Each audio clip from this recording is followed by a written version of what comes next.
खुश रहो। और हमारे जो सब्सक्राइबर हैं, जो हमारे व्यूअर्स हैं, जो अपने कॉलेज के स्टूडेंट हैं, उन लोग का बहुत दिल ख्वाहिश था कि एक बार जाहिद सर से बात किया जाए, क्योंकि आई रिलेटेड सबको प्रॉब्लम होता है और ये एक यूथ का एक नया प्रॉब्लम है। और आजकल एक पहले बड़े होने के बाद ये सब होता था, अभी बचपन से ही ये सब स्टार्ट रहता है। तो सर, हम सबों को पता है कि आप कोसी कमिश्नरी के एक सक्सेसफुल आई सर्जन हैं और आपने इसमें बहुत लंबा समय का एक जर्नी तय किया है। हम सब चाहेंगे कि आज आप हमारे व्यूअर्स को, हमारे स्टूडेंट को आप अपना लाइफ जर्नी बताएं, क्योंकि आप 8वीं तक गवर्नमेंट स्कूल से गांव में किए थे और फिर 8वीं के बाद जब 9वीं के लिए अलीगढ़ यूनिवर्सिटी गए तो वहाँ से सीधा MS का डिग्री लेके आए, आई स्पेशलिस्ट बन के। तो सर, आपका लाइफ जर्नी कैसा रहा? सबसे पहले तो मैं आपके व्यूअर्स को मुबारकबाद देता हूं कि आपने जो इंटरव्यू और हमारे वीर भारती जी का क्या, यशवंत जी का क्या, बहुत अच्छा लिया है। ठीक है, तो एक तो व्यूअर्स को मुबारकबाद देता हूं, आपको मुबारकबाद देता हूं। हमारा जर्नी है कि हम एक गांव के रहने वाले हैं। ठीक है, हमारे फादर टीचर्स थे प्राइमरी स्कूल के। तो हम लोगों की इनिशियली पढ़ाई पहले मदरसा में हुई, फिर एक वहाँ पे स्कूल था, हाई स्कूल, इस्लामिया स्कूल में हुआ, वहाँ 8 तक मैंने पढ़ा। उसके बाद हमारे यहाँ का एक ट्रेंड भी है कि जो लड़का अलीगढ़ चला जाता है वो सक्सेस हो जाता है। ठीक है, तो उसी क्रम में हमारे भी फादर भाई वहाँ थे, तो उन्होंने भी बुलाया कि तुम भी आ जाओ यहीं पे, दोनों भाई रहेंगे। तो मैंने वहाँ इंट्रेंस एग्जामिनेशन दिया 9th क्लास का और हमारा एडमिशन हो गया। वहीं गए, चूँकि हम लोग उर्दू मीडियम से थे। ठीक है, तो वहाँ पे मैंने 10th किया, फिर 12th किया, फिर PG की प्रिपरेशन की MBBS की, और फिर उसको वो नीट जो होता है MBBS का, उसको क्वालिफाई करके 98 बैच में मैंने एडमिशन लिया। ठीक है, उसके बाद कुछ अप्स एंड डाउन्स रहे। जो मेरा ब्रदर का डेथ हो गया था उसी बीच में, तो इस अप्स एंड डाउन के बाद फिर मैंने MBBS कंप्लीट किया, फिर आई में मैंने PG किया, और उसके बाद वहीं मैंने SGI में गया ज्वाइन करने। 1 साल SGI में रहा, शारदा ग्रुप इंस्टीट्यूट दिल्ली में। फिर हम हाथरस में काम किए, हाथरस में खेतान आई हॉस्पिटल है, वहाँ काम किया। उसके बाद वहाँ से नहीं बना, तो हम लोगों की जो मिडिल क्लास फैमिली की सबसे ज़्यादा प्रॉब्लम है होता है वो फाइनेंशियल प्रॉब्लम होता है। तो फिर थोड़ा सा ज़्यादा सैलरी दिया केरला, तो केरला भाग गया। 1-1.5 महीना केरला में भी मैंने काम किया। उसके बाद हमको लगा कि नहीं, अभी मैं पूरा मैच्योर सर्जन नहीं हुआ हूँ। ठीक है, केरला में जाके ये एहसास हुआ। हालांकि उस वक्त तक मैंने 1-2 सर्जन को मैंने ट्रेनिंग भी दे दिया था। ठीक है, फिर मैं वहाँ से क्विट किया राजस्थान के लिए। राजस्थान में एक हॉस्पिटल था, वहाँ मैंने जो हमारे सीनियर एक थे उन्होंने मुझे कुछ हेल्प किया। उसके बाद स्पेशली जाकिर भाई ने मुझे बहुत हेल्प किया, और उसके बाद मैंने राजस्थान में लगभग 5 साल काम किया। ठीक है, 5 साल के पूरी बहुत अच्छी सर्जरी मैंने सीखी, सर्जरी किया। उसके बाद सेंटर फॉर साइट जोधपुर में मैंने 1.5 साल तक काम किया। उसके बाद वहाँ पे हमारे एक सर थे Chauhan sir. Chauhan sir Jodhpur medical college में आई डिपार्टमेंट के प्रोफेसर रिटायर होके सेंटर फॉर साइट ज्वाइन किया था। तो उन्होंने कहा कि अरे खान साहब, आपको तो घर जाना ही पड़ेगा। ठीक है, तो हम कहा हाँ सर, घर तो वापस जाना चाहिए, हम घर इकलौते ही ये। तो उन्होंने एक अखबार की कटिंग ला के दिया कि लो जेल का निकला हुआ है, और जेल में कि ज्वाइनिंग कर लोगे तो फर्स्ट जब आप घर जाओगे तो जो आपके स्टाफ होंगे उसकी भी सैलरी आपके पास नहीं होगी। और उनका तब का आकलन, एक सीनियर थे तो उनका एकदम सही बात निकला कि अगर हम उसको ज्वाइन नहीं किए होते तो आके सीधे घर पे कोलैप्स कर जाते। ठीक है, तो उनका सहारा गाइडेंस रहा। उसके बाद घर पे स्टार्ट किया। वहाँ समस्तीपुर जेल में मैंने 2 साल काम किया। ठीक है, उसके बाद फिर वहाँ से एक वैकेंसी निकली बिहार गवर्नमेंट की, तो कॉन्टैक्ट पे मधेपुरा आ गए। मधेपुरा के बाद फिर परमानेंट जब हुआ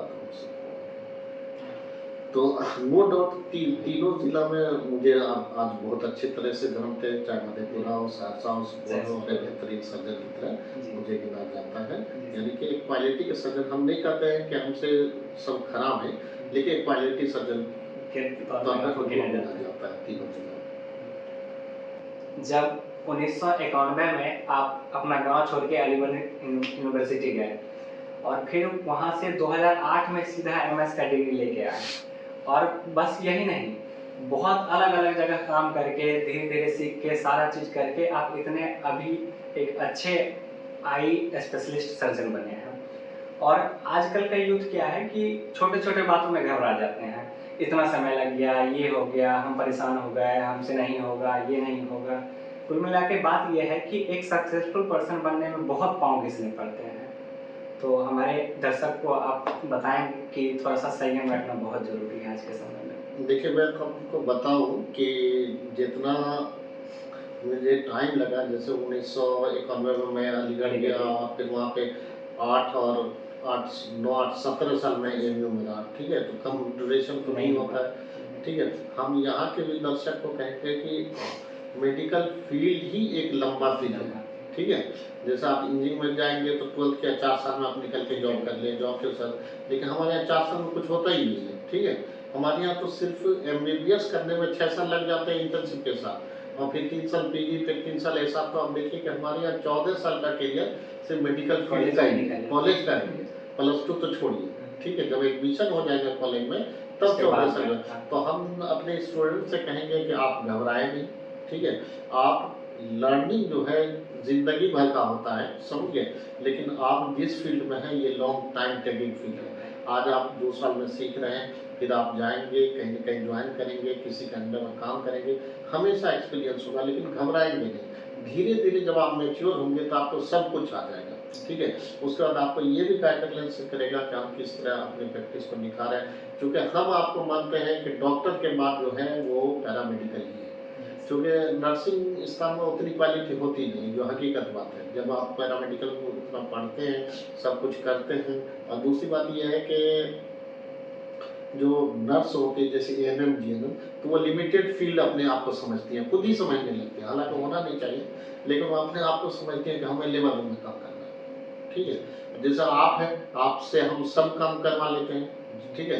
इमरजेंसी में भी आपको हम बैठाते हैं, आप हम सर्जरी, ओटी सर्जरी में भी ले जाते हैं, ऑर्थो सर्जरी में ले जाते हैं, गायनी सर्जरी में ले जाते हैं, हर डिपार्टमेंट में ले जाते हैं। तो आप सब एक्सपोज़र तो कम से कम से हो, इवन तक कि हम आपको डायलिसिस यूनिट में ले जाते हैं, ठीक है? तो मेन ये है कि घबराने का बात नहीं है, आप जितना एक्सपोज़र होंगे, बस एक है कि टाइम टेकिंग है। आपको पेशेंस रखना होगा, आपको काम कोई बड़ा-छोटा नहीं होता है, आपको काम सीखना है, ठीक है? मैं अपनी एग्ज़ाम्पल दे दूँ कि जब मैं हाथरस में काम कर रहा था, तो हमें सर्जरी नहीं आती थी, एक मिनट। और दूसरी बात है कि आई डिपार्टमेंट की एक राज की बात मैं बताता हूँ कि कोई भी आई सर्जन एमएस तक कर ले, उसको कुछ नहीं आता। कोई भी आई सर्जन एमएस तक कर ले, उसको कुछ नहीं आता है, हकीकत बात है। जब वो वहाँ से कॉलेज से डिग्री लेकर, वहाँ तक क्या है, वहाँ तक सिर्फ पढ़ाई है। हाँ, जब वहाँ से निकल के किसी ट्रस्ट हॉस्पिटल में, चैरिटेबल हॉस्पिटल में जाता है, तो पहली बार वो सर्जरी सीखता है, समझ गए?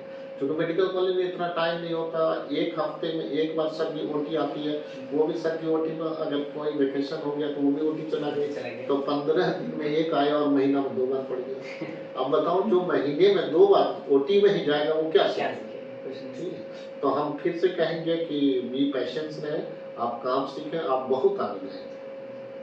अपने आप को लिमिटलेस करें पूरा। नहीं, अपने आप को लिमिटलेस समझें, कोई आपकी लिमिट नहीं है, कोई आप काम सीखें, आप बहुत अच्छे रहेंगे, आप पेशेंस रखें, एकदम पेशेंस रखें। आपकी उम्र ही कितना हो गया? 22 से 25 साल, और आई फील्ड जो हमारे मेडिसिन फील्ड है उसमें 30 के बाद ही प्रैक्टिस शुरू होती है। ठीक। सर, जब बीते कुछ वर्ष पूर्व हम लोग सुपौल में आए, तो हम लोग इस चाहत में भटकते थे इधर-उधर कि किन्हीं सर से, किन्हीं डॉक्टर सर से हम उनको पकड़ेंगे और उनसे ये सारी बात हमको पढ़नी है। बहुत मन में एक इच्छा जागृत हुई थी कि हमको ये चीज़ पढ़ना है, ये चीज़ पढ़ना है, क्योंकि नया-नया चीज़ हम लोग जान रहे थे, नया-नया चीज़ सीखने को मिल रहा था। तो हम लोग के अंदर ये लालसा बढ़ते जा रही थी कि हम लोग सीखेंगे, हम लोग जानेंगे। और उसी बीच आप आगे बढ़ के आए कि आओ मेरे पास आओ, हम तुमको पढ़ाएँगे। और आपने दिन-रात एक करके हम लोग को पढ़ाया है।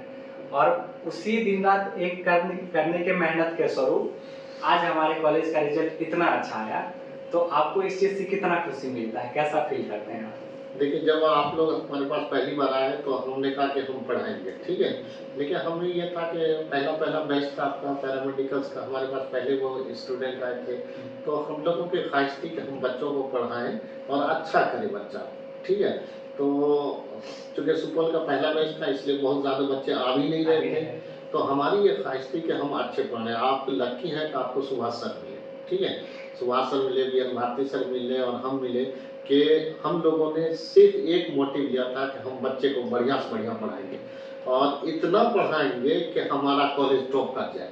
हम आपके एग्जाम से पहले भी ये बात कहे थे कि हमारी ख्वाहिश है कि हमारा कॉलेज टॉप करे और आपने टॉप किया, बच्चे टॉप किया और 2-3 लड़कियां थी उसने टॉप किया। जब ये सब टॉप किया तो मेरा सीना गर्व से एकदम चौड़ा हो गया, फूल गया कि हमने जो मेहनत किया था उसका हमें फल मिला। ठीक है, तो हम ये नहीं कहते कि हम नहीं पढ़ाएंगे, हम पढ़ाएंगे और उससे क्या होगा कि आप ही का नाम नहीं होता है, हमारा भी नाम होता है कि सुपौल पैरामेडिकल में जो शिक्षक पढ़ाते हैं वो बहुत अच्छा पढ़ाते हैं। हमारे कॉलेज में 2 ब्रांच है, एक एनेस्थीसिया, दूसरा ऑर्थो। और कुल मिला के बात ये है कि हम लोग एक पैरामेडिकल कर्मी हैं। तो मैं और हमारे व्यूअर्स जानना चाहते हैं कि आप अपने नज़रिए से एक पैरामेडिकल कर्मी को कहाँ देखते हैं और ये कितना हेल्पफुल होते हैं मेडिकल फील्ड में? देखिए, हम आप लोगों को ज़्यादा हम देखते हैं कि नेक्स्ट टू डॉक्टर है, यानी हम जो जीएनएम और एएनएम से ज़्यादा ऊपर आपको रैंकिंग देते हैं कि नेक्स्ट टू डॉक्टर आप ही हैं। क्यों कि एक तो यह है कि आप लोगों की पढ़ाई बहुत ज़्यादा हायर लेवल की है, ठीक है, यानी उनकी जो पढ़ाई होती है उसमें बहुत कुछ नहीं होता है, सब्जेक्ट वाइज आपकी पूरी पढ़ाई होती है। दूसरी बात यह है कि आपका अटैचमेंट डॉक्टर से ज़्यादा है, उन लोगों का अटैचमेंट लेबर उनसे ज़्यादा है, समझ गए? ट्रीटमेंट से संबंधित। हाँ, ट्रीटमेंट के संबंध आपका अटैचमेंट डॉक्टर से है, उनका अटैचमेंट लेबर उनसे ज़्यादा संबंधित है, ठीक है? तो हम आपको नेक्स्ट टू डॉक्टर समझते हैं और आपके दोनों ब्रांच चाहे एनेस्थीसिया के हो चाहे ऑर्थोपेडिक्स को हो, माशाल्लाह मुझे बहुत अच्छा बैच मिला कि हम लोगों ने मेहनत किया है और ये दोनों बहुत, यानी एक तरह से कहिए कि पैरामेडिकल जो है वो बिहार का भविष्य है। अब कैसे भविष्य है ये कर लीजिए कि हमारी पॉलिसी है कि हमारे गांव में भी जो प्रैक्टिशनर हो तो वो पढ़े लिखे, ठीक है। पहले के जो आरएफपी हुआ करते थे तो उसको गवर्नमेंट ने परेशान होकर सर्टिफिकेट इशू किया, समझ गए। लेकिन अगर आप गवर्नमेंट जॉब में आते हैं तो बहुत अच्छा वेल मिलता है, आप गवर्नमेंट जॉब में नहीं भी आते हैं, अपने घर द्वार में रहते हैं तो कम से कम इमरजेंसी टिकट तो कर सकते हैं, ठीक है। तो आपको जो है गाँव की रीढ़ समझा जाएगा अगले 10-15 साल। जाहिर सी बात है कि आप एक आई स्पेशलिस्ट डॉक्टर हैं, तो हमारे दर्शक जो हैं उनको मैं आई के बारे में ही आज बताना चाहूँगा अच्छा बात आपके माध्यम से। तो कहने का बात ये है कि आजकल का जो ट्रेंड है ऑनलाइन का ट्रेंड, जिसमें हम लोग ढेर सारा मोबाइल चलाते हैं, लैपटॉप चलाते हैं, कंप्यूटर चलाते हैं और जिस वजह से बच्चा मोबाइल चलाते रहता है, तो इतना मोबाइल एक्सेस यूज करने के कारण से, लैपटॉप एक्सेस यूज करने के कारण से हमारे आंखों पे क्या असर पड़ता है और ये ब्लू लाइट या ब्लू स्क्रीन क्या होता है और इससे सर कैसे बचा जाए? देखिए, सबसे पहले बता है कि जब से ये कंप्यूटर का युग आया है या कंप्यूटर तो छोड़ दीजिए, जब से एंड्रॉइड मोबाइल का युग आया है, ठीक है, उस मोबाइल युग में घर परिवार के लोगों ने क्या किया कि बच्चे पे ध्यान देने के बजाय बच्चे के हाथ में मोबाइल पकड़ा देते हैं, बच्चा शांत हो गया, रोया नहीं। अब होता क्या था कि पहले ज़माने में बच्चों के लिए एक लाल ऐसा कपड़ा पंखा टांग दिया जाता था, बच्चे की डिस्टेंस विजन फिक्स होती थी, ठीक है, तो वहाँ नज़र बनती थी, लाल चीज़ बच्चे को टांगेंगे देखेगा। अब मोबाइल है, मोबाइल नियर विजन पे देखता है, उसकी वजह ये होता है कि बच्चे की आँख का साइज जितना बढ़ना चाहिए उससे ज़्यादा बढ़ पाता है नियर फोकसिंग करने के बाद, और सबको चश्मा लग जाता है। एक तो ये है कि कभी भी 5 साल से छोटे बच्चे को मोबाइल की आदत नहीं लगाना चाहिए। दूसरी बात ये है कि इसमें जो मोबाइल है उसमें यूवी रेज निकलती है, ठीक है। अब यूवी रेज कहाँ पे है?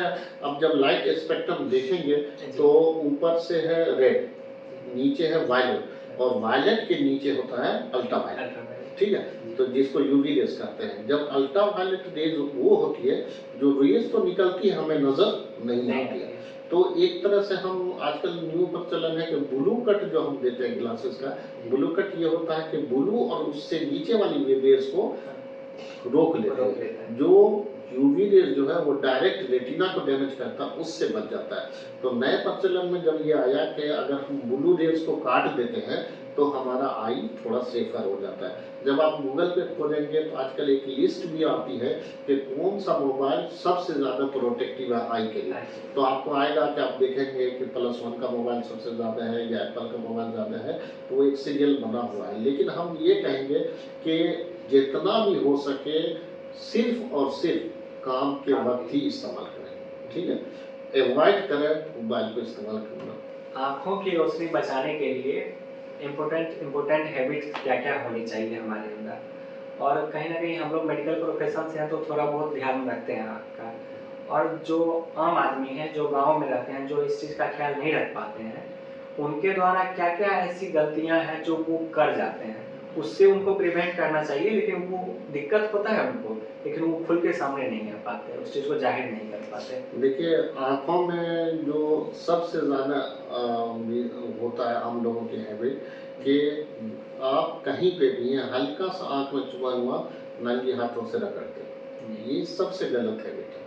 अगर आपको कभी भी आँख में थोड़ा-सा चुभन या रगड़ हो तो आप नल पे जाएँ, साफ पानी से आँख धोएँ। और हमारा तो कहना है कम से कम दिन में 5 बार ठंडे पानी से या फ्रेश नल पानी से। फ्रेश नल का मतलब है या तो मोटर चला दीजिए या हमारे गाँव देहात में चापाकल रहता है, चापाकल उससे ठंडा पानी से दिन में 5 बार हाथ धोइए। दूसरी बात ये है कि अगर आपको ज़रा-सा भी स्टेन है, कुछ भी है, तो एक तो और हम एक चीज़ बात करना चाहेंगे कि कम से कम 5 साल से कम उम्र के बच्चे को एक बार आँख ज़रूर चेक करा लेना चाहिए, ठीक है? क्योंकि आज के युग में जो है चश्मा का अगर किसी को नंबर है, चूँकि इतना मोबाइल करते हैं, अगर वो चश्मा नहीं लगाते हैं या उसका करेक्शन नहीं करता है, तो उसका आँख एक बार सुस्त हो जाएगा डेवलपिंग में, वो ज़िंदगी भर के लिए सुस्त हो जाएगा, ठीक है? अर्ली डायग्नोसिस और ट्रीटमेंट जो हम आपको हमेशा कहते हैं कि early diagnosis and treatment better cure, ठीक है? तो उस वजह से दूसरी बात ये है कि अगर आपकी आँख में कोई भी परेशानी है, ठीक है? ठंडे पानी से धोएँ और डॉक्टर से परामर्श लें, ठीक है? अगर आप चाहते हैं कि हम हमेशा हेल्दी रहें, तो एक तो 5 बार हाथ धोइए, दूसरी बार हरी सब्ज़ी और लाल पीले फल और सब्ज़ी। हरी सब्ज़ी में जैसे पालक, ठीक है? लाल पीले फल में गाजर, उसके बाद जी ये लाल पीले फल में होते क्या है? लाल पीले फल में केरोटीन होती है, जो विटामिन ए का कंपोनेंट है, ठीक है? गाजर हुआ, शलजम हुआ और हरी सब्ज़ी हुई, पालक हुई, ये इसका सेवन सबसे ज़्यादा अपनी ग़िज़ा में करें, ठीक है? उसके बाद भी अगर कोई परेशानी है तो आप आँख को रगड़ें नहीं, पानी से धोएँ, डॉक्टर से मिलें। यही है सबसे जो हम बेस्ट इम्पोर्टेंट कहेंगे कि पानी से आँख धोएँ और आँख को रगड़ें, धूल से नहीं। सर ज़ाहिर-सी बात है कि ऑनलाइन का समय आ गया है, ऑनलाइन पढ़ना पड़ता है और उसमें ना चाहते हुए भी लैपटॉप का, मोबाइल का, कंप्यूटर का यूज़ करना ही पड़ता है। तो हमारा आँख बहुत काम करता है और उसमें जितना काम करेगा उतनी थकावट भी होगी। तो आँखों के थकावट के लिए, उसको आराम देने के लिए कोई ऐसा उपाय या कोई एक मेडिटेशन बताएँ जिससे आँख हमारा पूरा परफेक्ट काम करे? देखिए, हम जैसे हम लोग अब मोबाइल पे काम करते हैं, लेकिन हमसे ज़्यादा वो कंप्यूटर पे काम करते हैं, जो किसी काउंटर पे होते हैं या जिनका जैसे रिसेप्शन पे उनका काम ही है कम से कम 8 घंटे का, ठीक? तो हम ये कहते हैं कि जब आप एक्सेस स्क्रीन पे काम करते हैं, तो 2 चीज़ तो आपका होना चाहिए। एक तो ब्लू कट आपका स्क्रीन भी होना चाहिए और ब्लू कट ग्लास भी होना चाहिए। उसके बाद भी हम काम करते हैं, थकते हैं तो हमारा कहना ये है कि हमको 5 मिनट के लिए हर घंटा में ऑफ स्क्रीन होना है, ठीक है? जो सबसे बड़ी बात होती है कि जब हम स्क्रीन पर देखते रहते हैं तो हमारी आँख पलक झपकती नहीं। नॉर्मली 12 से 15 बार एक आँख झपकती है, लेकिन जब हम स्क्रीन पे रहते हैं तो बड़ी मुश्किल से 5 से 6 बार झपकती है। तो एक तो आपके पलक की मोबिलिटी का ध्यान रखें, ठीक है? दूसरी बात ये है कि हर घंटे में 5 मिनट ऑफ स्क्रीन हो जाए। अब कैसे आप ऑफ स्क्रीन होंगे? आप तो ड्यूटी पे हैं, पीछे हंगामा करने वाला है, तो आप 1 गिलास पानी के बहाना या टॉयलेट के बहाना 5 मिनट के लिए ऑफ स्क्रीन होना है, ठीक है? वहाँ से जब ऑफ स्क्रीन हो जाएंगे, उठ जाएंगे, तो 5 मिनट के लिए आपको यहाँ से रिलैक्स हो जाएगा, डिस्टेंस हो जाएगा। उसके बाद भी अगर आपको पेन है, मान लीजिए कि उसके बाद भी अगर पेन है, तो 5 मिनट के लिए आप आँख बंद करके मेडिटेशन करें, ठीक है? ये 5 मिनट में आपकी जितनी मसल है वो सब रिलैक्स हो जाएगी। ठीक है। उसके बाद अगर तीसरी चीज़ है, ये दोनों कर रहे हैं तब भी हमको लगता है कि कुछ न कुछ परेशानी है, तो एक जो बेहतरीन दवा हम लोगों के लिए जिसका साइड इफ़ेक्ट नहीं है, वो है कार्बोक्सिमेथाइल सेलुलोज, जिसको हम लोग लीफ्रेस के या सीएमसी के नाम से सीएमसी के नाम से। देते हैं। तो वो सीएमसी हमेशा और हर आदमी को जो कंप्यूटर काम करता है उसको रखना चाहिए। उसका कोई साइड इफ़ेक्ट नहीं है, उसमें प्रिजर्वेटिव भी नहीं है, वो ऑक्सोक्लोरो कॉम्प्लेक्स से जो एयर लगती है उसका प्रिजर्वेटिव का काम करता है, टूट जाता है और वो एक तरह से हमारे आँख के आँसू का रिप्लेसमेंट है। तो आँख हमारा होता है कि आँख का थकन कि आँसू की जो टीयर फिल्म है वो ब्रेक हो जाती है। तो उसी टीयर फिल्म को जब सपोर्ट मिलेगा एक्स्ट्रा तो वो जल्दी ब्रेकअप नहीं होगी और हमारा आँख स्टेबल होगी।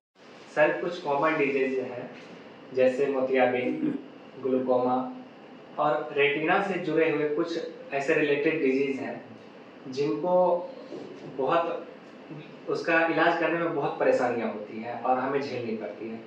तो कुछ ऐसा संकेत तो आता होगा उसको खराब होने से पहले या उसमें कोई इफेक्ट आने से पहले, तो क्या संकेत आता है? सबसे पहले तो हम कहेंगे कि ये रेटिना की जो प्रॉब्लम है ज़्यादातर कंजेनिटल होती है, यदि माँ बाप से होती है तो आधी परेशानी तो वो होती है जिसका कोई इलाज नहीं है, ठीक है।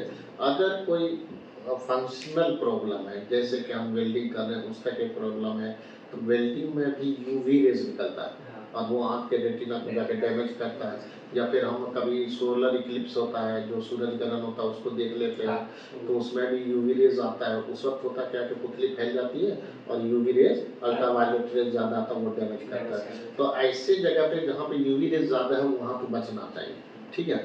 बाकी एक चीज़ मैंने आपको पहले भी कहा कि एक बार कम से कम 5 साल की उम्र में आई का पूरा स्क्रीनिंग हो जाना चाहिए। तो अगर इस तरह की कोई डेवलपमेंटल या बीमारी होने वाली है तो वो पता चल जाता है, तो उसका पहले से क्योर करेंगे तब करेंगे। दूसरी बात ये है कि ग्लूकोमा अगर कंजेनिटल है तो तभी पता चल जाएगा, हम करेंगे। अगर आँख में कोई बीमारी है तो तुरंत डॉक्टर से सलाह लेना चाहिए। लेकिन हमारे यहाँ जो ज़्यादातर बीमारी है वो मोतियाबिंद और ग्लूकोमा की है, ठीक है। मोतियाबिंद तो अब बहुत ज़्यादा है, इतना जितना सब्जेक्ट बढ़ेंगे तो वो अंडर कंट्रोल आ जाएगा। लेकिन ग्लूकोमा की हमारे यहाँ से ज़्यादा बीमारी वहाँ है जहाँ पे ड्राई एनवायरनमेंट है, जैसे राजस्थान में। जैसे हम अपने बिहार में बहुत कम ग्लूकोमा के पेशेंट देखते हैं, लेकिन इससे बहुत ज़्यादा उधर राजस्थान साइड होता है, ठीक है। तो हम ये कहेंगे कि अर्ली डायग्नोसिस।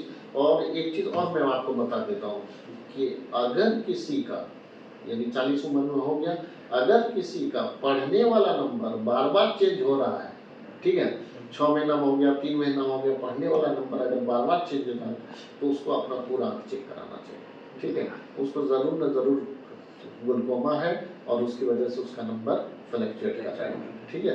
तो सबसे चीज़ हम यही देखेंगे कि अगर कोई परेशानी है इस तरह की, ग्लूकोमा है या मोतियाबिंद है, तो आप अपने पहले डॉक्टर से दिखाएं, ठीक है। डॉक्टर क्या मशवरा देते हैं, आजकल एक से एक इलेक्ट्रॉनिक्स मशीन आ गई है। वो मशीन जो है एक पैटर्न पे है, मतलब कि मशीन के क्या करती है कि 10,000 का आई का सब डायमेंशन ले लिया, 10,000 में उसने पैटर्न कर दिया कि ये नॉर्मल है, ये नॉर्मल है, वो नॉर्मल। तो मशीन से जब चेक होगा तो अगर बॉर्डर लाइन भी होगा तो वो अपने आप को खुद सतर्क हो जाएगा और डॉक्टर के पास जाए। सबसे कुल मिला के ये बात है कि स्क्रीनिंग करना किसी भी बीमारी के बहुत जरूरी है। हाँ, इसके कोई भी प्रॉब्लम हो आगे आप हॉस्पिटल में हाँ, एक बार जरूर दिखाएं। क्या अधिकांशतः बहुत लोग ऐसे होते हैं जो चश्मा यूज करते हैं, और चश्मा यूज करने वालों में कुछ लोगों की जनसंख्या ऐसी होती है जिनका फिजिकल एक्टिविटी बहुत ज़्यादा रहता है, वो चश्मा से परेशान हो जाते हैं, वो चाहते हैं कि चश्मा हटा के लेंस लगवा लें, और बहुत लोग ऐसा करते भी हैं। तो मैं आज जानना चाहता हूँ कि चश्मा हटा के लेंस लगवाना कितना उचित है? देखिए, अगर बहुत ज़्यादा फिजिकल एक्टिविटी है, चश्मा लेंस लगाएं तो लेंस उतना इफेक्टिव नहीं है। इसमें लेंस हिल जाएगा, कभी गिर जाएगा, हम उसमें स्प्लैश ऑफ वाटर करेंगे तो लेंस अपने आप निकल जाएगा, ठीक है। लेकिन हम एक एडवाइस करेंगे कि न्यू टेक्निक है लेसिक्स। लेसिक्स का क्या फंडा है कि अगर दो चीज़, उसमें दो पैरामीटर है। एक पैरामीटर ये है कि अगर आपका नंबर चश्मा का बढ़ नहीं गया, आपने चेक कराया, ठीक है, 6 महीना बाद फिर चेक कराया, 1 साल बाद फिर चेक कराया, 1.5 साल बाद, अगर तीनों 6 महीना, 1 साल, 1.5 साल यानी 3 रीडिंग आपका वही है, तो इसका मतलब हो गया कि आपका चश्मा फिक्स हो गया। उसके बाद दूसरा पैरामीटर ये होता है कि आपके कॉर्निया की थिकनेस कितनी है। अगर कॉर्निया की थिकनेस अच्छी है और वो सर्जरी को बर्दाश्त कर सकता है, सर्जरी का मतलब ये होगा कि कॉर्निया को छील के थोड़ा पतला करना, ठीक है। यदि उसमें से एक लेंटिकुलर काट के निकालते हैं उतना ही का जितना का चश्मा का पावर है, ठीक है। तो लेसिक सर्जरी बेटर है बनिस्बत कॉन्टैक्ट लेंस, ठीक है। वो कॉस्टली है, लगभग 1 से 1.5 लाख का पड़ता है, ठीक है। लेकिन हम तब भी उसी पर एडवाइस करेंगे जिसका कॉर्निया हेल्दी है। अगर कॉर्निया थोड़ा कमजोर हुआ और उसने लेसिस करा लिया तो वो आँख ही खराब हो जाएगी, ठीक है।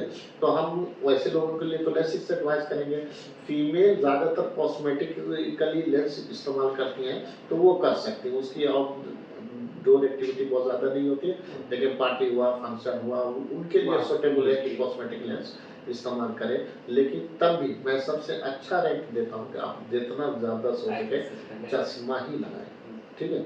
चश्मा हम लगाते हैं, दूसरे मेरे कोलीग थे, वो कई बार कहा कि हम लेसिक्स करा लेते हैं, लेकिन हमने कहा कि तुम्हारा बहुत ज़्यादा 12-13 का नंबर है, वो बर्दाश्त नहीं कर पाएगा। यानी जितना ज़्यादा नंबर होगा उतना कॉर्निया को काटना पड़ेगा। तो अंडर 6 रहता है, यानी 3-4 का चश्मा, 2.5-3 का है, तो वो तो ठीक है, तो उतना हल्का सा कॉर्निया को काट के निकाल दिया लेजर के थ्रू और उतना चश्मा दे। लेकिन बहुत ज़्यादा है तो बहुत पतला हो जाएगा। तो बेटर यही है कि अगर आप कंफर्टेबल है तो चश्मा ही। आँख का जो आई बॉल होता है उस पे ब्राउन या ब्लैक एक स्पॉट हो जाता है, वो होना आँख की कोई बीमारी है या फिर उसको बहुत लोग चाहते हैं कि हटवा दें क्योंकि देखने में अच्छा नहीं लगता वो, तो इसको हटवाना उचित रहता है क्या है, या इससे फिर आँख के विजन पे असर भी पड़ता है? देखिए, ये जो ब्रेन या ब्लॉक स्पॉट होता है तो 2 जगह हो सकता है, ठीक है। एक तो कंजक्टिवा पे हो सकता है, आपको हमने ओटी में बताया भी था कि ये कंजक्टिवा है, या फिर स्क्लेरा पे हो सकता है। अगर कंजक्टिवा पे होता है तो जनरली वो होता है मोल, यानी तिलवा जिसको कहते हैं वो मोल होता है। तो अगर लेडीज है मोल है तो वो आपको हटा सकते हैं, कोई बात नहीं। लेकिन जब ये ब्लैकनेस स्क्लेरा में होता है कॉर्निया के चारों तरफ, तो इसका मतलब ये हो गया कि आपका आई बॉल जो है वो थिन हो रहा है और आपके आंख का प्रेशर कुछ न कुछ बढ़ रहा है, जिसकी वजह से आई ब्लॉक थिन हो रहा है। वो ब्लैकिश ब्राउन होता है जो आता रहता है, ठीक है। तो उसमें एक तरह से आप समझिए कि एक बीमारी है, समझ गए। और उस बीमारी के लिए थोरो एग्जामिनेशन चाहिए, सर्जन के पास जाना चाहिए, ठीक है। तो पूरा एग्जामिनेशन होगा कि ये ब्लैकनिंग जो हो रहा है में क्यों बढ़ रहा है, ठीक है। वो आपके हटाने से हटेगा नहीं, ठीक है। तो उसका एग्जामिनेशन होगा, उसका ट्रीटमेंट चलेगा अकॉर्डिंग टू द डायग्नोसिस। और जनरली हम जो देखे हैं वो छुपा हुआ एक तरह से ग्लूकोमा है, ठीक है, जो कि प्रेशर को नॉर्मल करने के लिए उसके ब्लॉक का साइज ही बढ़ जाता है। लेकिन अगर तिल है, तिलवा है तो हाँ, तो वो हटा सकता है, उसमें कोई दिक्कत नहीं, ठीक है। हाँ, इससे विजन का कोई लेना देना नहीं। सर ये आँख के पास जो ये छोटा सा मांस का टुकड़ा होता है, इसको लेक्रामल क्रैंकल कहते हैं। इसमें कभी होता है कि कभी बार-बार स्वेलिंग आ जाता है किन्हीं का ये बढ़ ही जाता है मांस। तो यह कोई बीमारी है क्या और इसका प्रिवेंट हो सकता है? हाँ, ये एक तरह की बीमारी है। एक्चुअली ये होता है कि कंजक्टिवा का जो मीडियल कैंपस पे उसका सूजन है, समझ गए। तो ये सूजन करके जो कोई भी चीज़ में सूजन होगा तो वो बढ़ेगा ही। तो कंजक्टिवा सूजन हो जाता है तो एक तरह से ऊपर उभार की तरह आ जाता है और ये कॉस्मेटिकली अच्छा नहीं लगता, खास करके फीमेल। तो एक एलर्जिक कंडीशन है जिसकी वजह से इन्फ्लामेशन होता है। और इसको चाहिए कि अगर कोई डेरिवेटिव फैक्टर है, यानी कोई पॉजिटिव फैक्टर है, जैसे डस्ट हुआ, धूप हुआ, धूल हुआ, तो उससे बचना चाहिए और मेडिकेशन डॉक्टर को दिखा के लेना चाहिए। ये खास करके लेडीज़ वगैरह को बहुत बुरा लगता है, ठीक है। और होता भी उन्हीं लोग को है। हाँ, उन्हीं लोगों को होता है कि थोड़ा सा कंजक्टिवा का ग्रोथ हो गया और अंदर की तरफ आ गया, तो वो लगता है हमेशा वो चूंकि मिरर में देखती है आँख को, तो वो देखती रहती है तो वो बुरा लगता है। तो क्रैंकल जो है आजकल के दौर में, पहले उतना नहीं होता था, लेकिन जब से डस्ट बढ़ गया, पोल्यूशन बढ़ा है, तो क्रैंकल बहुत ज़्यादा हो रहा है और हमेशा डॉक्टर को दिखाना चाहिए और उसका मेडिकेशन करना चाहिए कि अर्ली डायग्नोसिस, अर्ली ट्रीटमेंट बहुत एकदम बहुत ज़रूरी है। सर आजकल का जो दौर है, लेजर सर्जरी का प्रचलन बहुत ज़्यादा हुआ है, तो आँख का जो लेजर सर्जरी हम लेसिक करते हैं वो कितना सुरक्षित होता है और लॉन्ग लाइफ टाइम में इसका कोई गलत फीडबैक भी है, और लेजर सर्जरी से हम मतलब किन किन ऐसे ऐसे समस्याओं का इलाज कर सकते हैं? देखिए, जो लेसिक्स या लेज़र सर्जरी है, ये बहुत ही सेफ सर्जरी है, ठीक है? बस प्रिकॉशनरी ये लेना है कि किसमें कर सकते हैं, किसमें नहीं कर सकते। अगर आप चाहेंगे कि हम पैसा कमाना चाहते हैं, जिसमें नहीं भी करना चाहिए, उसको भी उसमें भी कर देंगे, तब तो ये बहुत गलत बात हुई। उसकी आँख निकल तो जानी ही जानी है, ठीक है? तो लेकिन बहुत सेफ सर्जरी है, 100% सेफ सर्जरी है और ये एक तरह से समझिए कि रोबोटिक सर्जरी है। क्योंकि इसमें सर्जन कुछ नहीं करता है, कंप्यूटर गाइडेड फिक्स है, वही सब कुछ करता है, कंप्यूटर ही लेजर मारता है, कंप्यूटर करता है, बस फीडिंग हम कर देते हैं, समझ गए? तो जो फीडिंग करते हैं बहुत सेफ सर्जरी है, लेकिन किसमें करना चाहिए, किसमें नहीं करना चाहिए, ये क्राइटेरिया मालूम होना चाहिए। जैसे मैंने कहा कि पहली बात कहा कि जो चश्मा है, आप चश्मा चेक कराइए, ठीक है? आपका चश्मा का पावर 1 साल तक नहीं बढ़ रहा, विथ रिकॉर्ड। यानी आपके पास 6 महीने का रिकॉर्ड है, 1 साल का रिकॉर्ड है, बार-बार चेक कराया, 1.5 साल तक आपका कोई चश्मा नहीं रहा, आपके लिए बहुत सेफ सर्जरी है, ठीक है? दूसरी चीज़ है कि आपका कॉर्निया कितना मोटा है, कितना हेल्दी है, उस सर्जरी को सह सकता है कि नहीं सह सकता, उसका surface, inner surface, outer surface कितना हेल्दी है, उस सर्जरी को बर्दाश्त कर सकता है कि नहीं कर सकता। अगर ये तीनों पैरामीटर उसका सेफ है, तो उसके लिए बहुत सेफ सर्जरी है, ठीक है? और किसी में भी ये तीनों पैरामीटर सेफ नहीं है, आप मान लीजिए कि आज सर्जरी ये है कि जो अभी चश्मा का नंबर है उसको हटा देते हैं। सर्जरी यही है कि जो अभी चश्मा का नंबर है, जैसे मेरे -4 है, -4 को हटा के 0 कर दिया। लेकिन अगर मेरा चश्मा का नंबर बढ़ रहा है, तो अभी वाला तो हट गया, 6 महीनों में फिर 0.5 बढ़ेगा, 0.5 का फिर चश्मा लग गया, तो फिर हमें सर्जरी करने से क्या फायदा? 4 का चश्मा लगे या 0.5 का लगे, चश्मा तो लगे चश्मा ही है। हाँ, और हमें चश्मा हटाना था। तो बहुत सेफ सर्जरी है, कोई डाउट नहीं है, बस जो है कि किसमें करना चाहिए, किसमें नहीं करना चाहिए, बहुत ज़रूरी है। बहुत ज़रूरी। सर, आप बहुत लंबे समय से बैचलर लाइफ में रहे हैं और बैचलर लाइफ में बहुत सारी समस्या का सामना करना पड़ता है, जिससे हम लोग अभी जूझ रहे हैं। तो मैं चाहूँगा कि आज आप हमारे व्यूअर्स, अपने कॉलेज के स्टूडेंट्स, हमको सभी को एक अच्छा बेहतर सलाह दें, जिससे उनका लाइफ एनहांस हो और वो अपने लाइफ में अच्छा करें। देखिए, हम कहेंगे कि बैचलर लाइफ से आप घबराइए नहीं, ठीक है? बैचलर लाइफ ही आपकी असल लाइफ है जिसमें आप पढ़ाई कर सकते हैं, ठीक है? अगर आपकी शादी हो गई या कुछ हो गया, तो आपकी पढ़ाई एकदम रुक जाएगी, ठीक है? आप जान के भी जितना मेहनत करना चाहते हैं, तो नहीं हो पाएगा, ठीक है? चाहे सपोर्टिंग होगी, सब कुछ होगी, लेकिन कुछ से कुछ टाइम देना पड़ेगा, ठीक है?